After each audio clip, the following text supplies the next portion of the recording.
प्रेम की बदला? त्याने पैशासाठी प्रेमाला धोका दिला, पण तिच्या एका निर्णयाने त्याचं आयुष्यच बदललं. सातारा जिल्ह्यातील एका छोट्याशा गावात आरव आणि सई एका शाळेत 10वी शिकत होते. पहिल्या दिवशीच वर्गात सईचा पाय घसरला. तिची पुस्तकं खाली पडली. सगळे हसू लागले, पण आरवने शांतपणे तिची पुस्तकं उचलून दिली. त्या दिवसापासून त्यांची मैत्री सुरू झाली. दोघेही अभ्यासात हुशार होते. शाळा सुटल्यावर नदीकाठी बसून भविष्याची स्वप्न रंगवायचे. एक दिवस आरव म्हणाला, सई, मी मोठा अधिकारी होणार आणि तुझ्याशीच लग्न करणार. सई हसली, मी वाट पाहीन. कितीही वर्ष लागली तरी. दोघांनी मंदिरात जाऊन आयुष्यभर एकमेकांची साथ देण्याचं वचन दिलं. 12वी झाल्यावर आरवला अमेरिकेत उच्च शिक्षणासाठी प्रवेश मिळाला. संपूर्ण गाव आनंदी होतं. निघताना आरवने सईचा हात धरला. फक्त 2 वर्ष, मग मी तुला घेऊन जाईल. सईच्या डोळ्यात अश्रू होते. मी रोज तुझी वाट पाहीन. आरव अमेरिकेला निघून गेला. प्रेमाची वाट पाहणारी सई. सुरुवातीचे काही महिने दोघे रोज फोनवर बोलत होते. आरव अभ्यासाबद्दल सांगायचा. सई गावातील शाळेत मुलांना शिकवून स्वतःचे शिक्षण सुरू ठेवत होती. एक दिवस अचानक आरवचा फोन बंद लागायला लागला. सईने पुन्हा पुन्हा फोन केला, मेसेज केले, ईमेल पाठविले, पण उत्तर आलं नाही. 1 महिना, 3 महिने, 6 महिने, 2 वर्ष.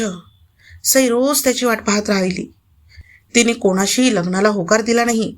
लोक टोमणी मारू लागले, तो तुला विसरून गेला. पण सई म्हणायची, माझा आरव असं करू शकत नाही. सर्वात मोठा धक्का. एक दिवस सईने ठरवलं, मी त्याच्या घरी जाऊन विचारते. आरवच्या घरी गेल्यावर त्याची आई रडत होती. सईने विचारलं, काकू, आरव कधी येणार? त्यांच्या डोळ्यात पाणी आलं. बाळा, पुढच्या महिन्यात त्याचं अमेरिकेत लग्न आहे. हे ऐकताच सईच्या हातातील मिठाईचा डबा खाली पडला. तिचं हृदय तुटलं. ती काहीही न बोलता तिथून निघून गेली. ती रात्री खूप रडली, पण दुसऱ्या दिवशी आरशासमोर उभी राहून स्वतःलाच म्हणाली, आजपासून माझे अश्रू संपले. आता फक्त मेहनत, संघर्ष. सईने दिवस रात्र अभ्यास सुरू केला. शिष्यवृत्तीसाठी परीक्षा दिली. अनेक वेळा अपयश आलं, पण ती थांबली नाही. शेवटी तिला अमेरिकेतील एका नामांकित विद्यापीठाची पूर्ण शिष्यवृत्ती मिळाली. ती अमेरिकेत गेली. MBA पूर्ण केलं. काही वर्षात एका बहुराष्ट्रीय कंपनीत वरिष्ठ पदावर पोहोचली. सत्य समोर येतं. एका दिवशी कंपनीत नवीन कर्मचारी आला. तो आरव होता. सई त्याला पाहून स्तब्ध झाली.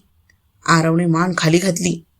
नंतर सईला समजलं, आरवने एका श्रीमंत उद्योगपतीच्या मुलीशी पैशासाठी लग्न केलं होतं. त्याला वाटलं होतं की त्यामुळे तो खूप मोठा होईल. त्याच्याच वरिष्ठ अधिकाऱ्यांनी त्याच्या नावावर आर्थिक गैरव्यवहाराचा आरोप ठेवला. आरव निर्दोष असूनही पुरावे त्याच्या विरोधात तयार करण्यात आले. त्याला अटक झाली. जेलमध्ये गेल्यावर त्याची पत्नी घटस्फोट देऊन निघून गेली. ज्यांच्यासाठी त्याने प्रेमाला धोका दिला तेच त्याला सोडून गेले. सईला सत्य समजलं. तिला कळलं की आरव लोभी होता, पण या गुन्ह्यात तो निर्दोष आहे.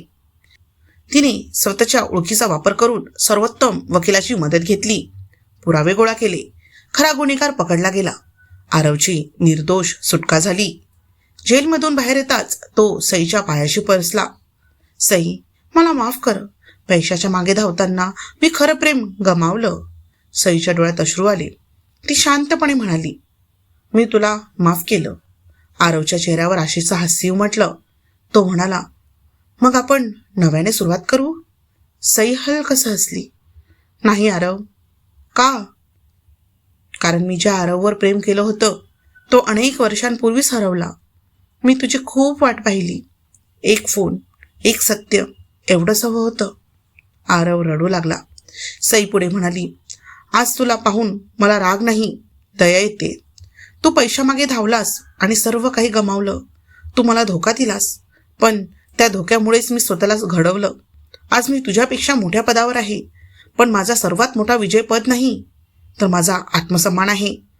ती मागे वळून न पाहता निघून गेली. आरव तिथेच गुडघ्यावर बसून रडत राहिला.